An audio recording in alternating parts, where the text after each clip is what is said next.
অনেক তো দেখালাম তোমাদেরকে আমিষ রান্না, আজকে এই প্রথম দেখাতে চলেছি নিরামিষ একটা রেসিপি। এটা হচ্ছে চাল কুমড়ো, অনেকে আবার ছাঁচি কুমড়ো বলে থাকতে পারো, আর এদিকে হচ্ছে নারকোল। এই দুটো জিনিস দিয়ে আজকে একটা রেসিপি হতে চলেছে। এটা হচ্ছে রাতের রুটি দিয়ে খাওয়ার একটা আইটেম। আর এখানে এই চাল কুমড়োটা এরকম একদম মিহি করে একটা গ্রেট করে রাখা আছে।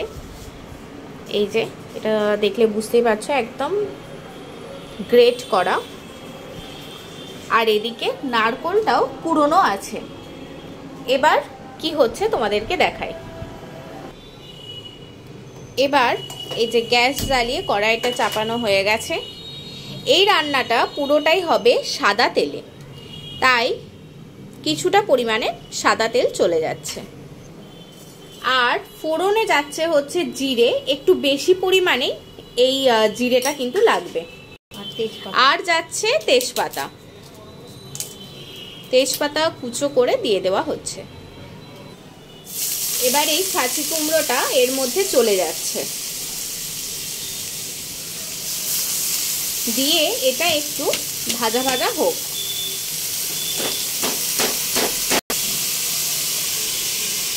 এটা একটুখানি সেদ্ধ হওয়ার জন্য এটাকে একটুখানি ভাজা ভাজা করতে হবে। এই রান্নাটায় কিন্তু একটুও জল যাবে না, আর এটায় কিন্তু একটু হলুদ ইউজ হবে না। এটার কালারটা এরকম সাদা সাদাই কিন্তু থাকবে।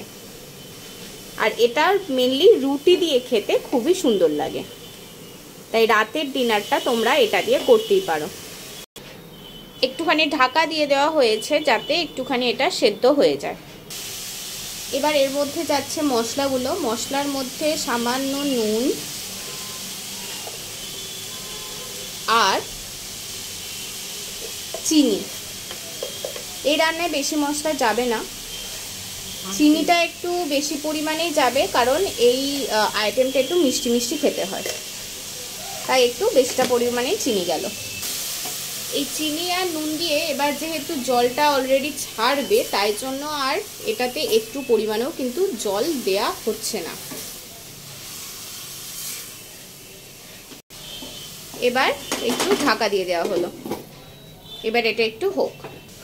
এবার এটাতে যেটা মেন উপকরণ সেটা হচ্ছে এই নারকোল, তাই নারকোল কুড়োনোটা চলে যাচ্ছে। এবার যারা মিষ্টি আইটেম খেতে ভালোবাসো তাদের কিন্তু এই রেসিপিটা খুবই ভালো লাগবে, তাই তারা অবশ্যই বাড়িতে বানিয়ে এটা খেয়ে দেখতে পারো। ব্যাস রেডি হয়ে গেছে। এবার এটাকে সার্ভ করে দেওয়া হচ্ছে। এই যে এটা তো রেডি। এবার এর ওপর দিয়ে একটুখানি এই নারকোলটা দিয়ে দেওয়া হচ্ছে গার্নিশিং এর জন্য। আর নারকোল তো যে রান্নায় পড়ে সেই রান্নাটা সত্যিই খেতে অসাধারণ লাগে। আর এই যে এই রেসিপিটা একদম রেডি হয়ে গেছে। এই ছাঁচি কুমড়ো তো অনেকেই খায় না, কিন্তু এই রকম ভাবে বানালে সেই ছাঁচি কুমড়োটা কিন্তু সবাই খেতে বাধ্য একদম। আজকের রেসিপি নারকোল দিয়ে ছাঁচি কুমড়ো একদম রেডি। তোমরাও বাড়িতে অবশ্যই বানিয়ে দেখো, আশা করছি ভালো লাগবে। একদম মিষ্টি মিষ্টি একটা নতুন ধরনের রেসিপি, যেটা রাতে রুটি দিয়ে খেতে খুবই ভালো লাগে। তাহলে চলো, টাটা, বাই বাই।